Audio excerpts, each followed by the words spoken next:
Hello, I'm Shawn Howerton.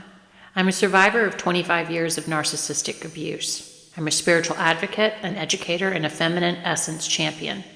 I help women over 40 to rebuild their self-esteem and find love after toxic relationships. So I've been starting this series on what I would do different.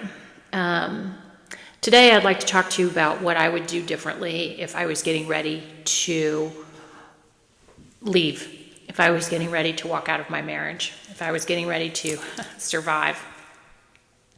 First of all, ladies, if you're watching this, you're hoping probably that he's going to change. They do not change. They get worse. If you are married to someone or dating someone and they're hiding their phone, they're cheating. If you are married to someone or dating someone and they don't include you on financial matters, they're hiding money. One thing you have to understand is you cannot love them into being a better person. They resent you for trying to make them a better person. They look at you as you are trying to change them, not accept them, criticize them, because their thinking is off. It's just off. So all the while you're going, what did I do wrong? Why didn't they love me? Why couldn't I make this work? You're changing into a pretzel. They're off. They're not going to ever be on the same page as you. Not ever. And once a cheater, always a cheater. Always a cheater. They never change. That's why so many women, they meet a man and he's married or what have you, and they think, oh, I won him, and then they get married, and then she finds out he's cheating. So he didn't have morals or values with her, but somehow or another he found morals or values with you. Oh, I know. He tells you he was unhappy and blah, blah, blah, blah, blah. Fact is, look, you're unhappy. Keep in your pants until you're out of the marriage. If you want your cake and you want to eat it too, that's the type of person that you are. And you don't have morals and you don't have values. Stay strong. Get a plan together. Start collecting all your documentation. Find out where everything is as far as, money. Find out what your name is on as far as titles. Have an exit plan. Where you're going to go. How you're going to make a living for yourself. Have an exit plan. Find a support system. Get an attorney that is familiar with narcissism. They're all going to tell you they're familiar with narcissism because they all want your money. You're going to have to really look for one who is, because you're going to need that support system. I had a terrible attorney. She did not, have my back in the way that she should have. When I went to cave, she just let me cave. She didn't ever, try to help me stay strong. Or Shawn, this is what you need to do. I really strongly advise that you do this or whatever. No, she didn't do any of that. As a matter of fact, towards the end, with some other litigation that he brought against me, yes, they're very litigious. I was telling her what to do. I was like, I'm not settling. I'm not. That made her mad. So listen, you have to really do your due diligence when it comes to attorneys. And you know what? Don't back down. Don't back down. I know they want to wear you down. I mean, the texts and the emails and the word salad and the, anything from, why are you doing this? Woe is me. I'm a victim to, you are all at fault. I mean, you're going to get the whole gamut of the arsenal of the narcissist. And you just, you are trying to make sense of something that doesn't make sense. You're trying to make sense of someone who is not right in the head. Not only are they not right in the head, but they're evil. They enjoy your pain. They enjoy lying to people. They enjoy getting one up on someone. I mean, I can't tell you how many times my ex, if something wasn't charged in the cart, hey, he got away with it. If he could buy an item, say something broke, if he could go buy it and put it in the box and send it and replace it, he would do that. If he could, he was forever refinancing, the house. It didn't matter. They don't think long term, how long are we going to be in the house? How long is it going to take to make up for this refi? It just was looking at the rate and what he could save that month, and he didn't have to pay a mortgage the next month. They're very short term thinkers. They don't have a long term plan. They're very short-sighted because they're selfish and they only are in the here and now. They don't reflect on the past, so they don't grow, and they don't think about the future, so they don't plan. They're here in the here and now. And if you're not satisfying what they want in the here and now, you're gone. That's it. You're out of here. Yeah. Be ready for, like I said, all the manipulations that he's going to throw at you. The best advice I can give you, honestly, is block. Block, block, block, block, block, block, block, block, block on every single front. Do not have anything to do with this person that you do not have to have contact for. If you have children, get an app that you share the responsibilities on and you talk through the app, or have a trusted friend, family member. I don't know however you want to do it, but do not deal directly with your ex-narcissist. It will not do you any good to even be anywhere near them. I mean, honestly, even spiritually, the aura that they put off it just messes with your soul when you're a good person, because they are just black. Their souls are black, period. And the last thing that I really, really want to drive home is they are going to try to break you. That is their goal. They want to do that because they're sick people, right? You would think, you're married to this person. I mean, if the tables were turned, right, and you were watching someone you love crash and burn, think about what you would do to help that person. There'd be nothing holding me back, right? I mean, nothing. I would be doing whatever I could to help someone that I loved. But they don't do that. They're not there to help you. They're not going to have your back. They're not going to lift you up. They're not going to encourage you. They're not going to be your partner. They're going to be your adversary. They're going to put you down. They are going to twist the truth. They are going to manipulate you. They are going to watch you break little by little by little. And as you're breaking, they're going to take out a sledgehammer and they're going to just keep cracking at you. They love it. That narcissistic smirk that you hear about, it's a real thing. I mean, it is a real thing. I remember I burned myself really bad on the oven, and he noticed it on my arm, and he said, "Oh, what did you do?" And I said, "I burned myself." And he smiled. He smiled. He got pleasure out of that. Oh, gee, and there's so much worse than that. There's you watch me crash and burn. Watch me just completely not be able to deal with the amount of crap that you threw my way. And that is why I do what I do. This is why I do what I do, because I don't want you to go through what I went through. I want you to be better, stronger, more informed, and to have a team around you. Get the support you need. Find it. It's out there. Look for it. He's not going to like it when you start doing that either. I remember mine, whenever I found any type of support, he didn't like her or a TV show or whatever, because he put stuff in my head. Stay away from them. Stay away from what they're saying to you. Stay away from their words. Their words are just like a snake. It's just going to infiltrate through your brain, and you're going to find yourself thinking about what they said. Everything that comes out of their mouth is either a lie or a manipulation. Everything. Nothing that they do does not have an agenda. Everything that they do has an agenda. Think about it. Their whole day is built around them, whether it's going to church so they look like they're, somebody they're not, working out for themselves, their jobs and their career, whatever car they drive, the way they dress. I mean, to the woman that they're with, they want, kind of a trophy woman. They just, their kids, the more they can brag about their kids. Everything is about their image. Everything is about them. They do nothing for anyone.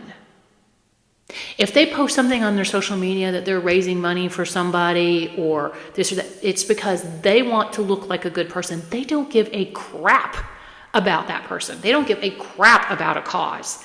It doesn't affect them. They do not care. I mean, for example, our daughter was diagnosed with leukemia when she was 3. It was devastating. Of course, devastating. Not one tear. He did not shed one tear. Not once, not ever. But something happened to him. He had a medical issue years later, and he cried like a baby.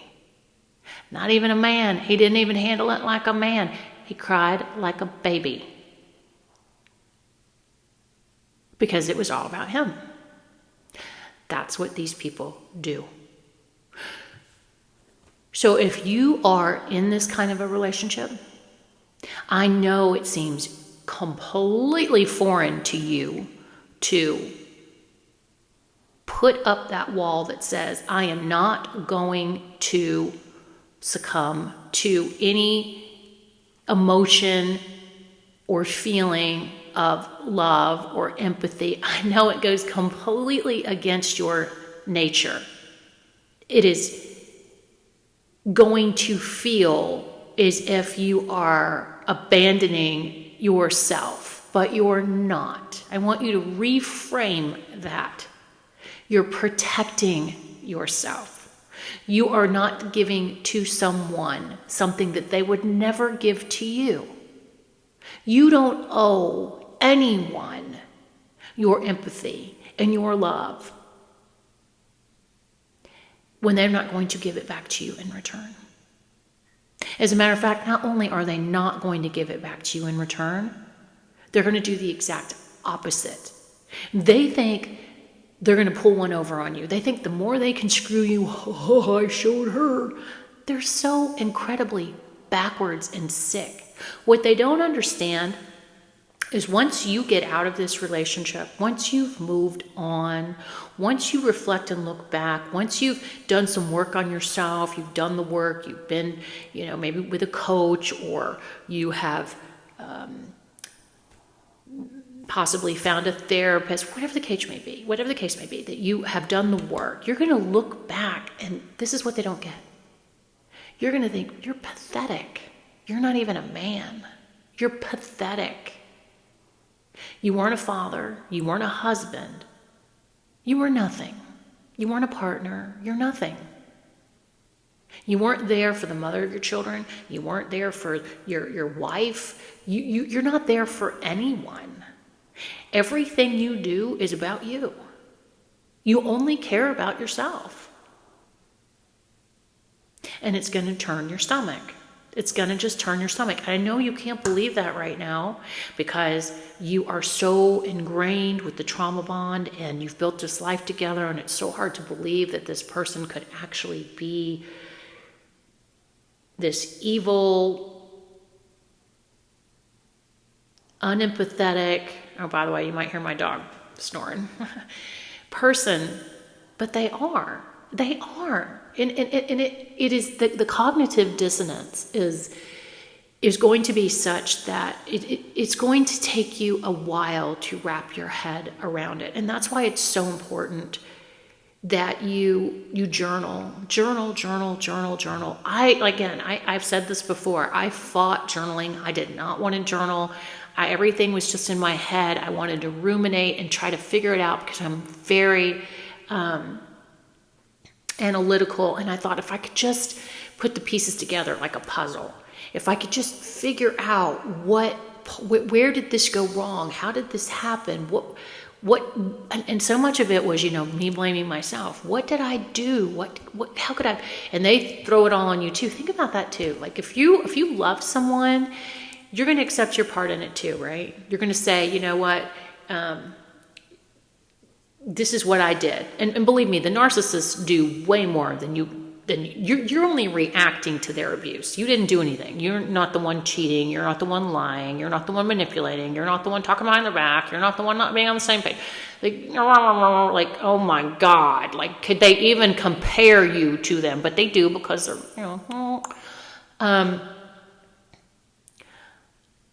but getting that out of your head and putting it on paper will help a lot. And then go back and read it. At first, it's going to be painful to read.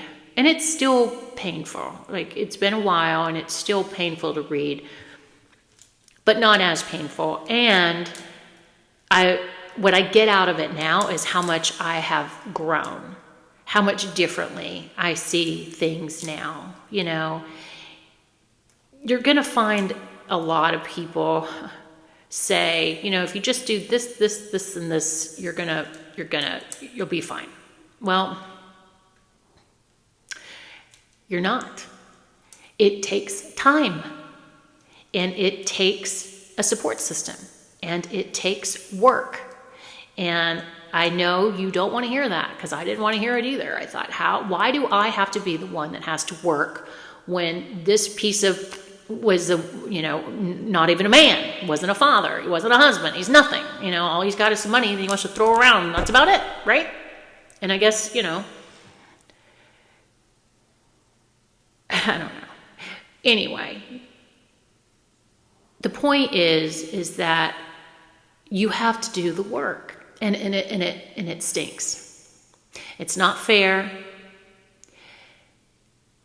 but it is the way that it is. You have to heal. You have to go back and say to yourself, why did I stay? Why? Why did I allow this person to do this to me? And a lot of it is going to be security, especially for women. We're big on security. It's a big deal to us. Or our children. Security and children are almost everything to almost every woman. But you know what? They're going to take all that from you too. And then they've taken your youth. And that's, you can't give that to them. And I know it's hard. I know that it is. Especially if you don't have, a strong support system and they alienate you. But again, if I knew then what I know now, I would have done it so incredibly different. Hindsight is 2020.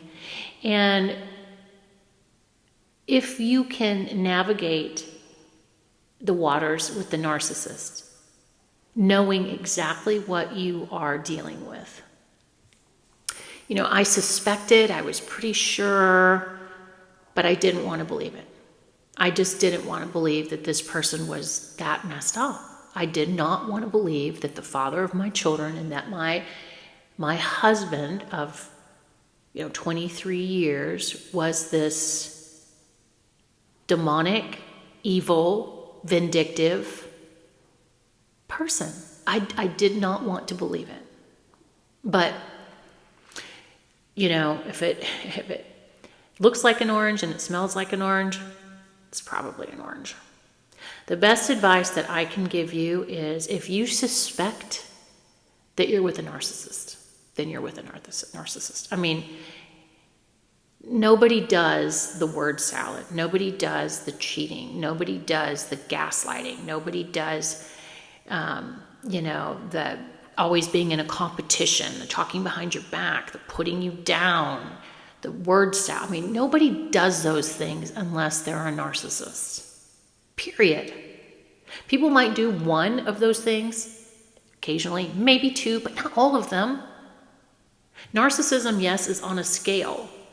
But if you're hitting 4 of these, I would even say 3, what kind of marriage do you have anyway? Whether he's a narcissist or not, what kind of marriage are you going to have? What kind of a relationship are you going to have? You're just going to be miserable the rest of your life. You're going to deteriorate. You're going to self-medicate. You're going to have health issues. You're going to miss out on living all because this person is dysfunctional and they want to blame you for their dysfunction. They don't want to go get help. I mean, even when they go get help, they want the therapist, they want to put you down so much that the therapist goes, oh yeah, she really is the problem. Instead of working on themselves. That's how messed up they are. They don't even go work on themselves. All they want to do is have somebody back them and say, with all their lies and all the crap that they want to tell that person, yeah, you're right, how could you be with that person, blah, blah, blah. It's just one manipulation after another manipulation after another manipulation. These people never, ever, ever, ever change. And they have the same pattern. They go for the same woman. They live the same life. And as they get older, they become more grandiose and they get better at hiding who they really are. So I hope that this helps a little bit. I hope that, my experience can help you in some way to make choices that I wish I had made. I do one-on-one coaching. I do help women through this process. It is an ongoing process. It is not something that happens overnight. It takes time to plan. It takes time to get out of the marriage, and it takes time to heal afterward. And you're going to make mistakes. It is not going to be easy, and you cannot beat yourself up. You must forgive yourself. Forgive yourself for anything and everything that you did or will do trying to escape from this crazy, really, honestly, nightmare. So, until next time, ladies.